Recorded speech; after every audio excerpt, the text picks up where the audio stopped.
Now that we have gone through a detailed comparison between the acute and chronic inflammation, and we have already a video on acute inflammation on sqadia.com. So, let's now focus on the topic of the day, chronic inflammation.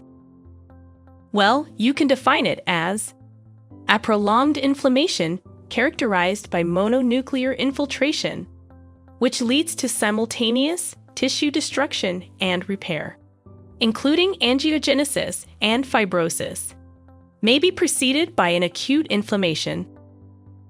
Now, the tissues affected by chronic inflammation commonly show evidence of some pathologic processes. These processes include immune response, and the manifestations of the immune response in injured tissue include the presence of lymphocytes, plasma cells, and macrophages. Also, plasma immunoglobulin levels may be elevated. Next is phagocytosis, which can be either immune phagocytosis or non-immune phagocytosis.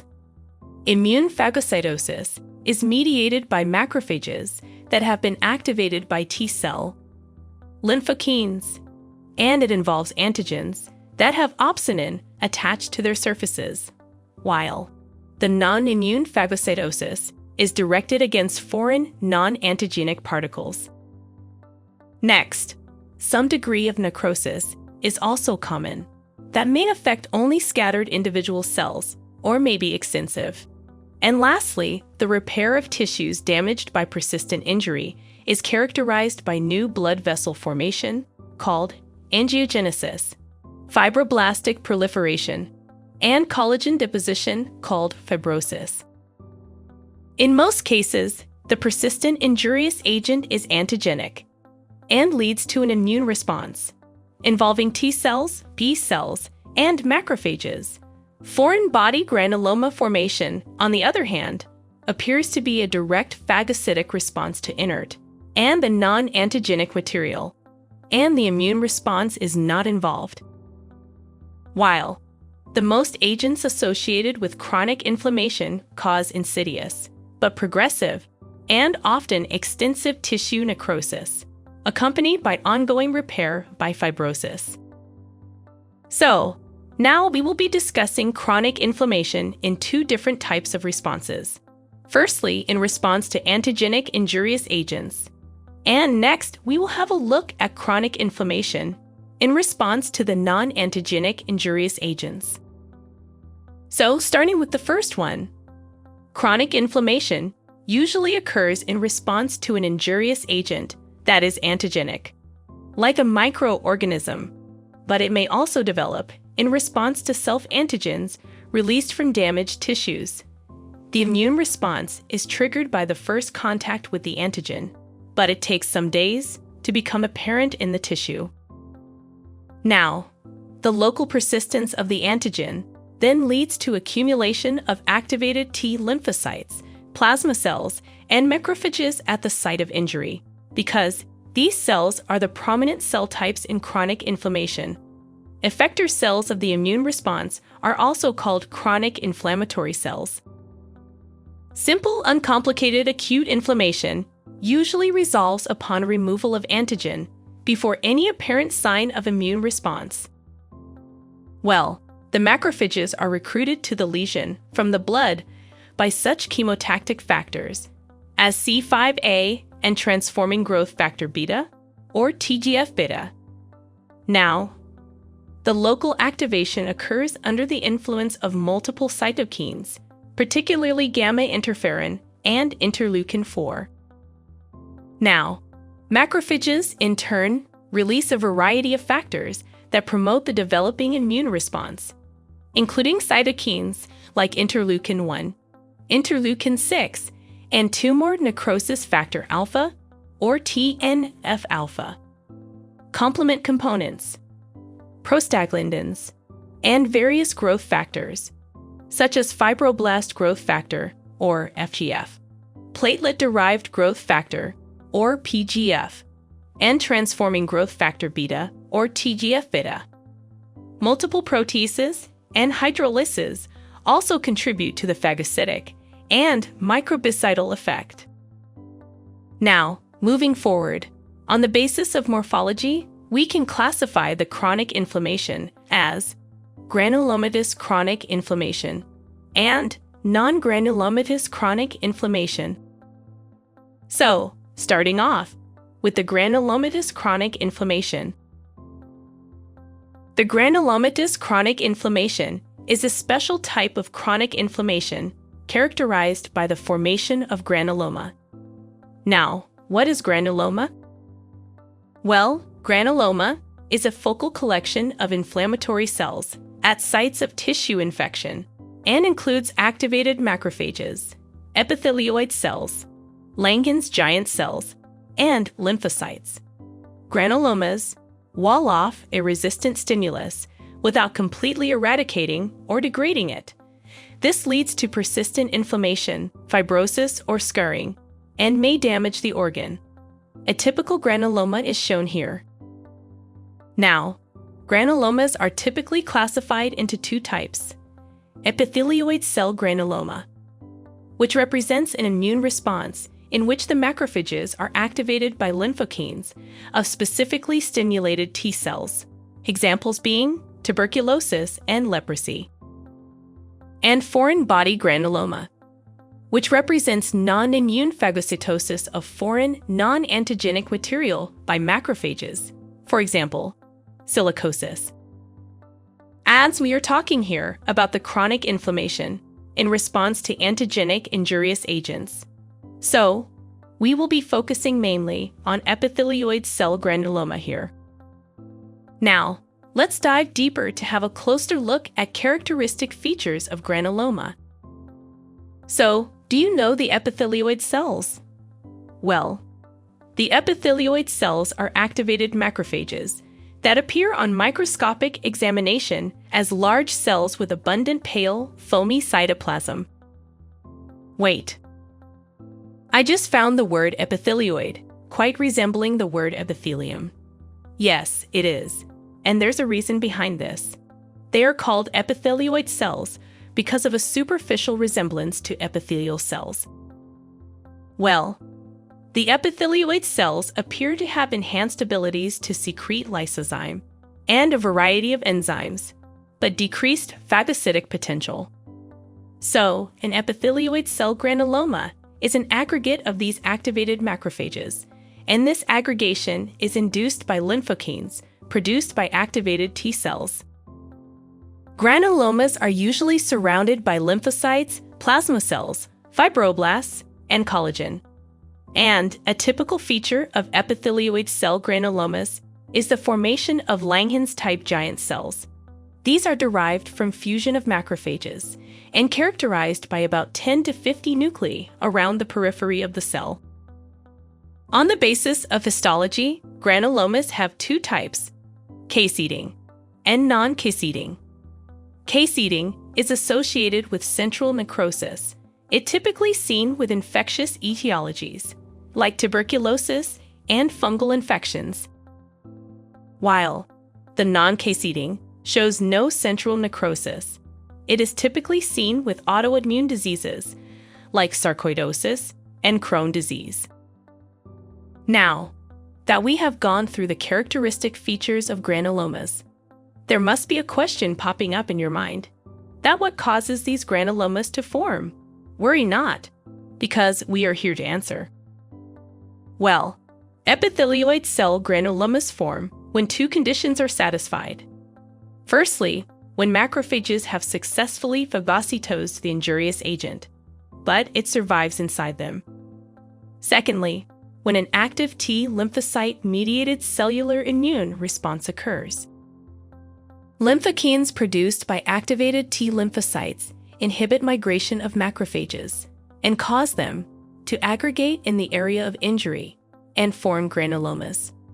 Epithelioid granulomas occur in several different types of disease states, including tuberculosis, leprosy, histoplasmosis, coccidioidomycosis, syphilis, Crohn's disease, sarcoidosis, and some other condition as well.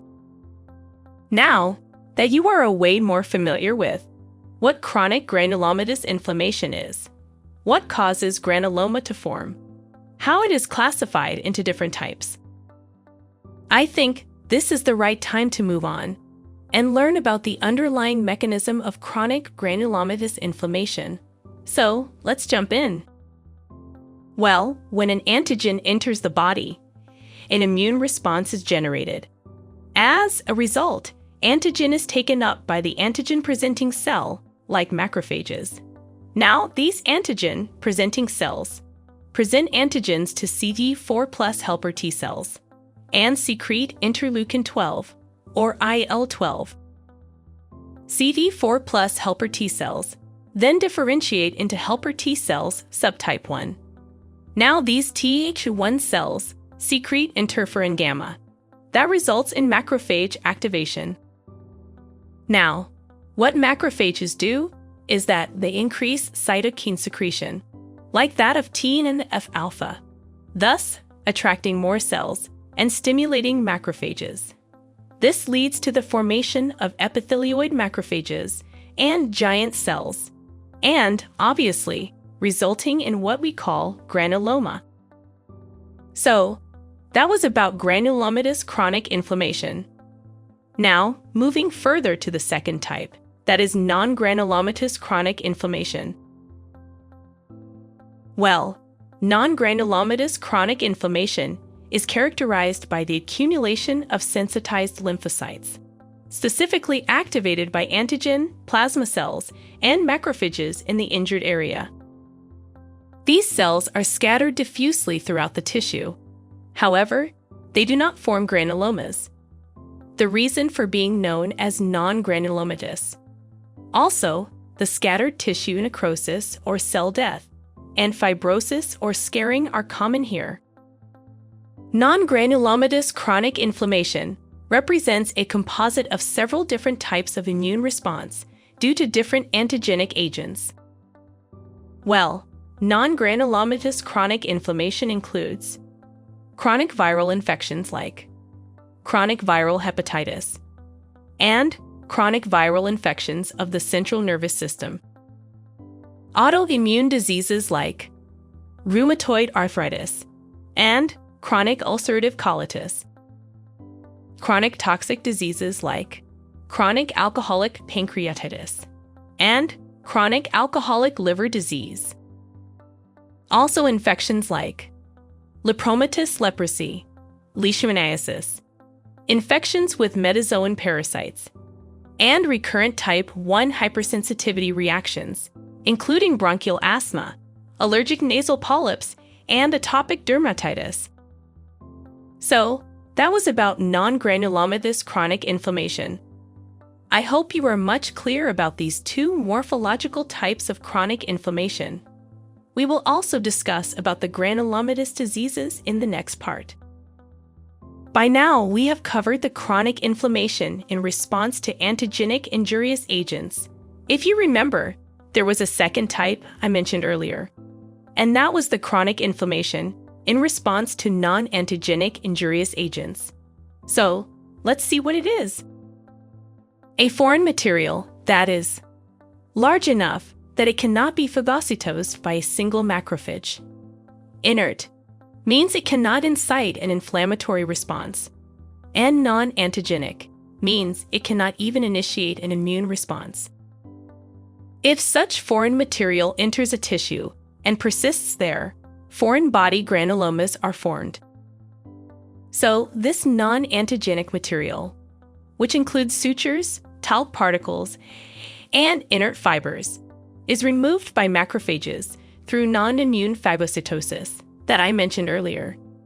Now, the macrophages aggregate around the phagocytosed particles and form granulomas.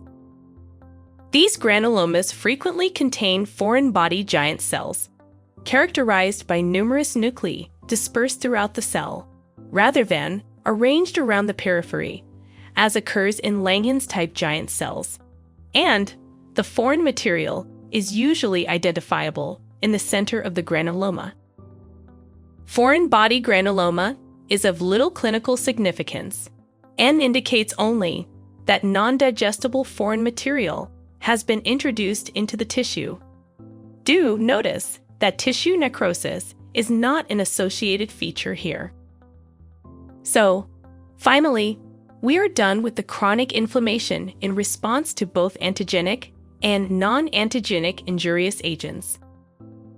Now, I would like to add that the chronic inflammation serves to contain, and over a long period of time remove, an injurious agent that is not easily eradicated by the body. To contain and destroy the injurious agent in chronic inflammation is largely dependent on the immunologic reactivity. Well, this can be achieved by direct killing by activated lymphocytes, interaction with antibodies produced by plasma cells, or activation of macrophages by lymphokines produced by the T lymphocytes.